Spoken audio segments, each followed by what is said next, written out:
गुजको मासोल की 65वीं वार्षिक साधारण सभा में संस्था की ऐतिहासिक उपलब्धियों का ऐलान हुआ। वर्ष 2025-26 में 11,479 करोड़ रुपए का रिकॉर्ड टर्नओवर और टैक्स के बाद करीब 60 करोड़ रुपए का मुनाफा हुआ। किसानों को 20% डिविडेंड देने का फैसला किया गया। 17.59 लाख मीट्रिक टन खाद का वितरण और 8,680 करोड़ रुपए से ज्यादा की समर्थन मूल्य पर खरीद की गई। कृषि में ड्रोन तकनीक के जरिए 15,000 से ज्यादा एकड़ में छिड़काव हुआ। कर्मचारियों की रिटायरमेंट उम्र 58 से बढ़ाकर 60 साल की गई। वहीं कृषि मंत्री जीतू वाघाणी ने कहा कि प्राकृतिक खेती से उत्पादन कम नहीं होगा।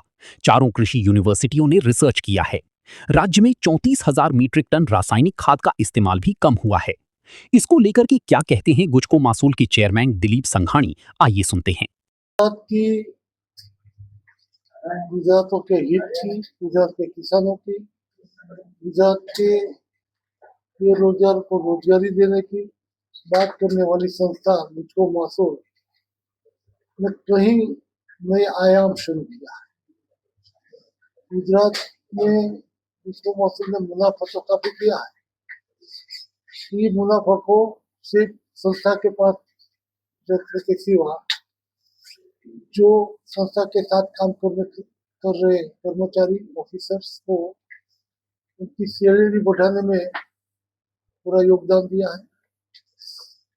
जो हमने जब संभाली तब 14,000 करोड़ सिर्फ सैलरी थी, उनको बढ़ा के आज हम 34 करोड़ 14 के सामने दे रहा है।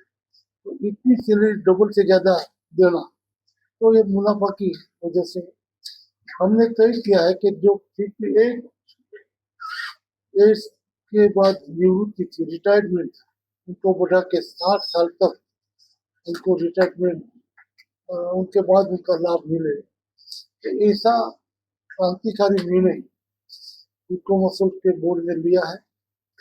गुजको मासूल ने कहीं डाइवर्सिफिकेशन अलग अलग क्षेत्र में काम शुरू किया है, और जैसे गुजको मासूल ने पूरे गुजरात की कोऑपरेटिव सोसाइटी जो भी कुछ बनाते हैं उनको बिकने के लिए गुजको के नाम से एक रजिस्ट्रेशन करवाया है, ट्रेडमार्क। गुजको का शॉर्ट नेम है गुजरात कोऑपरेटिव। गुजरात में कोई भी कोऑपरेटिव सोसाइटी को बनाएंगे, उनका मार्केटिंग करने के लिए गुजको मार्ट के माध्यम से 250 मॉल बनाने की हमारी लक्ष्यांक को आगे बढ़ रहे हैं। अहमदाबाद, सूरत जैसे बड़े सिटी में हमने काम शुरू कर दिया है।